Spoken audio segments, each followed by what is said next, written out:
The Phantom Library by Lunatone. Read to you by Bucket Pony. I sighed and shut my eyes as I tapped my quill against my open notebook.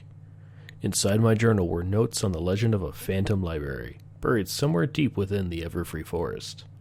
I had been researching this library for some time, yet I haven't physically found anything that lead me to believe that it existed.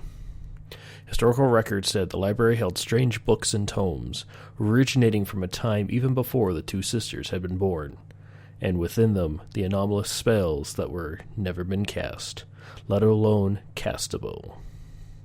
There were claims that those books had a life of their own, and the spells would drive a pony mad if they ever tried casting one.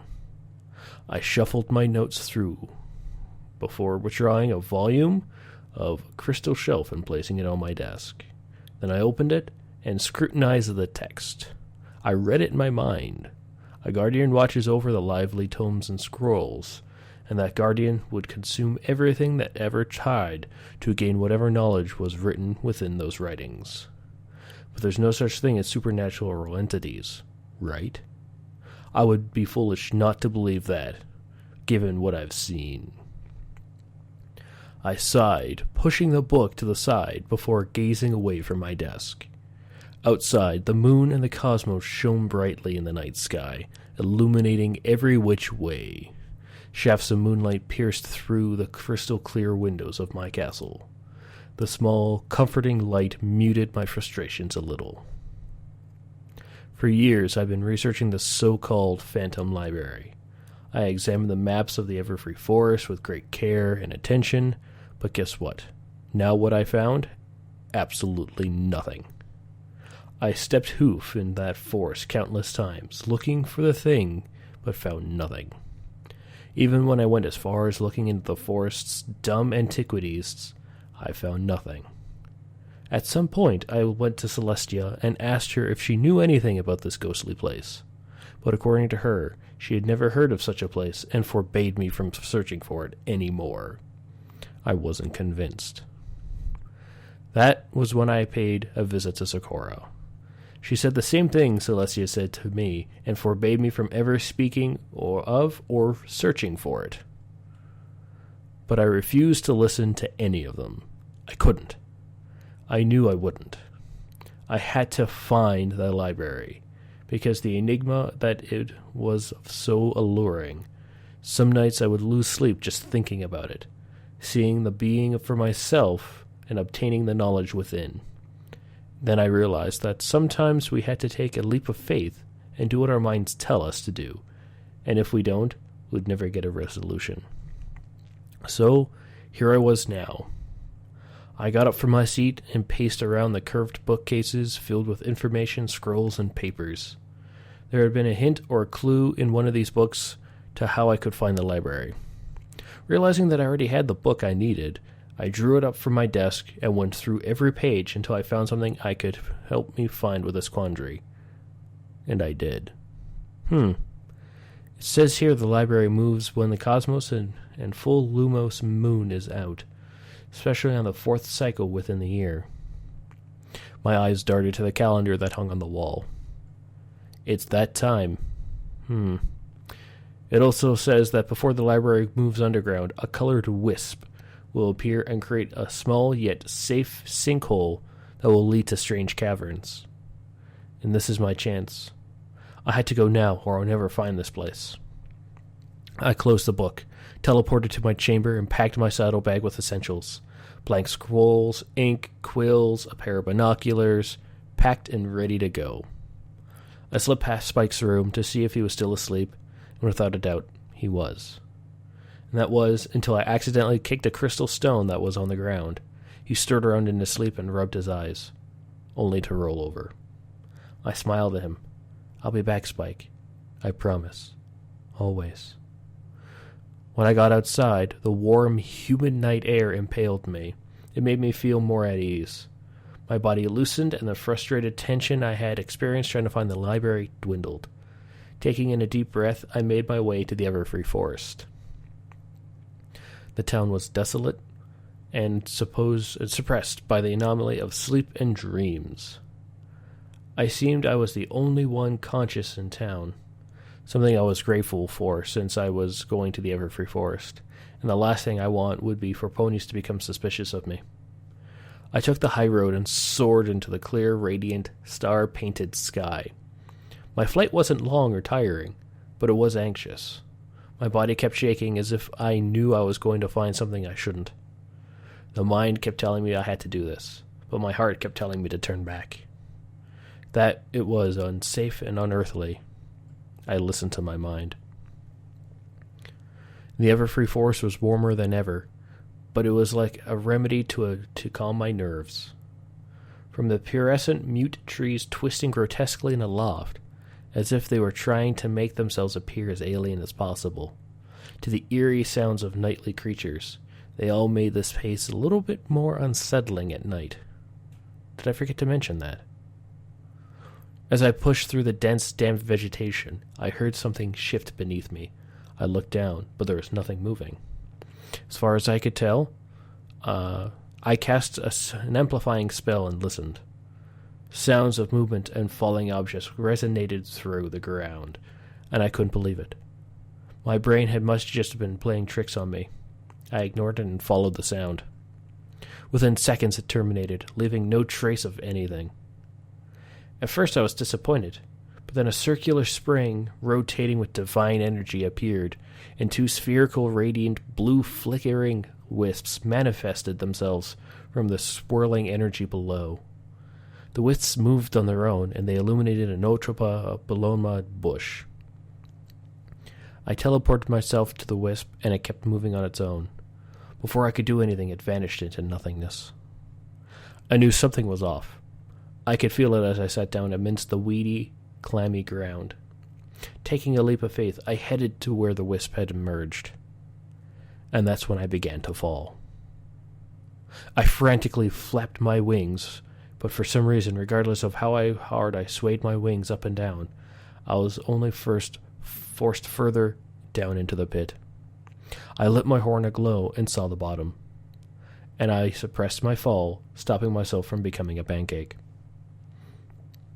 After regaining my senses, I sat down and opened my saddlebag, but the items I packed had gone. I knew for certain I had packed them before I left, and they couldn't have been lost on my fall, or else they would have landed by my side. I got up and cast a brighter illumination spell, hoping that it would lead me to where I so desired. In the dank cavern, I trailed along the worn, warm walls, formed of aging stone. Runic symbols were engraved in them, and they were unlike anything I had seen before.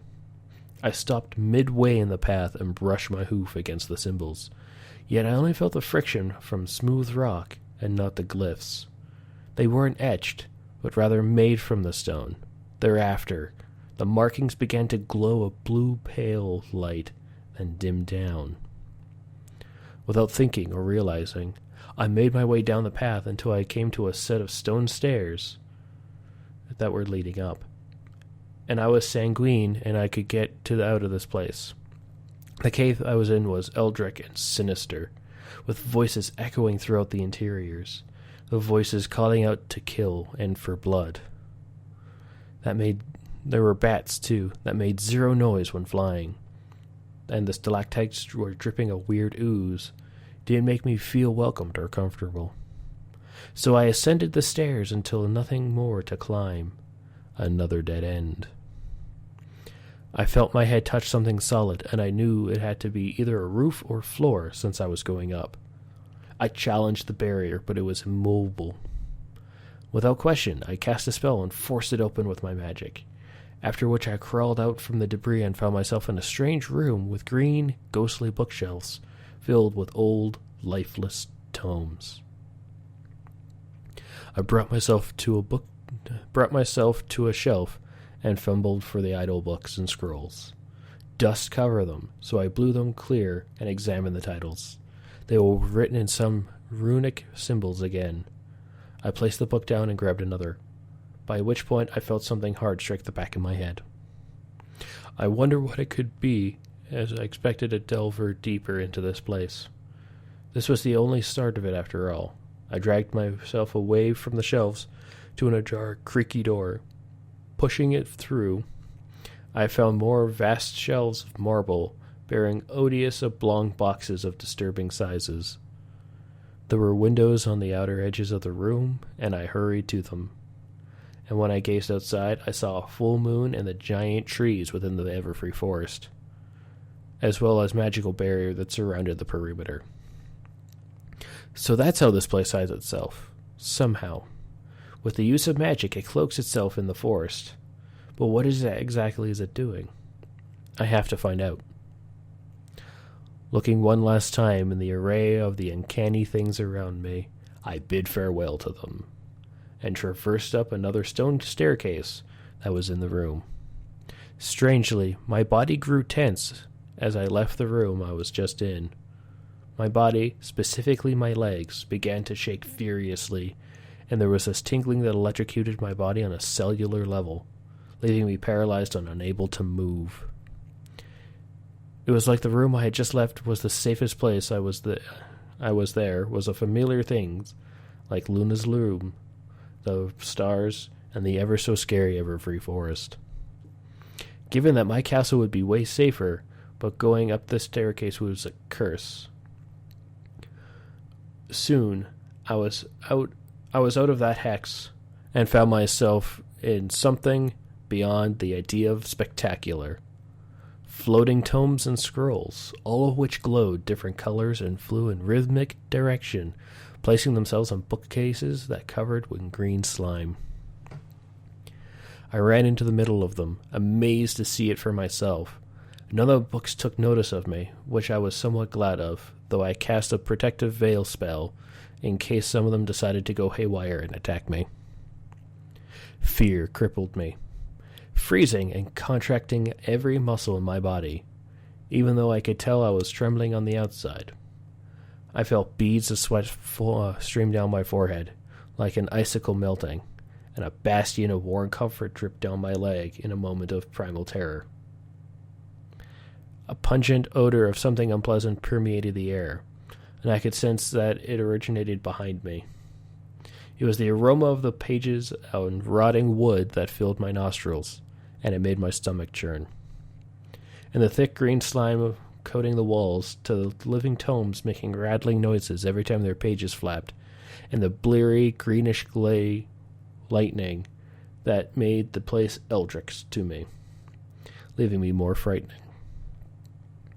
Nevertheless, I jumped up, and with the help of my wings, I grabbed a tome from the air and immediately decolorized.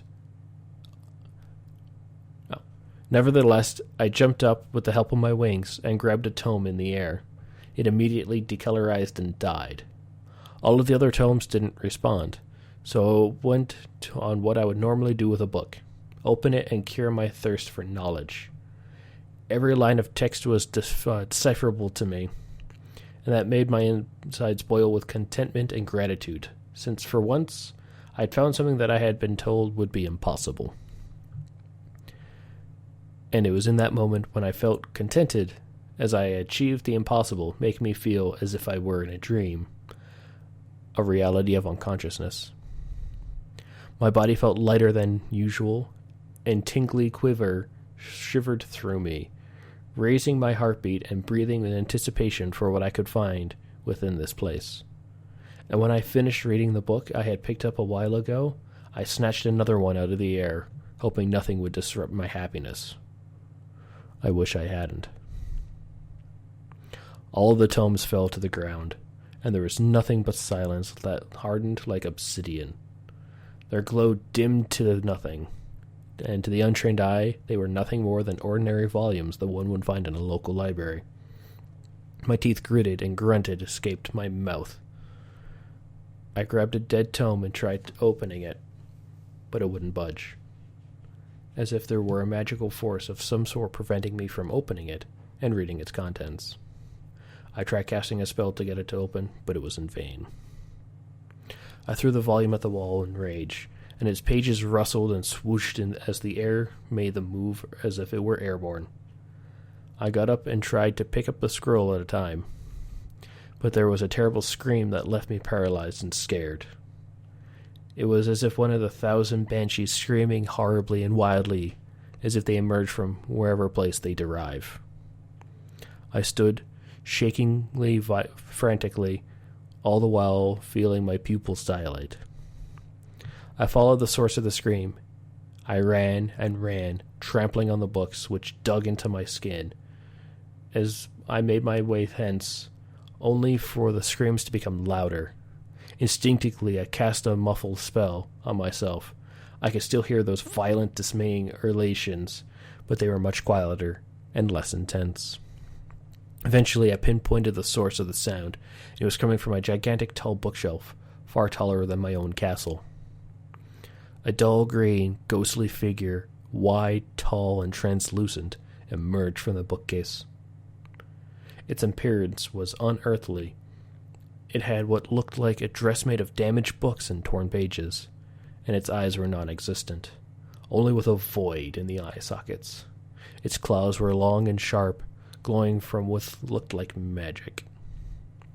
The ghost across from me continued to stare at me. Nothing else. I felt my pulse beating in my ears, blocking out its barbaric screams. My breath was raggedly moving in and out of my mouth, and soon I too was staring. I couldn't take my eyes away from the phantom.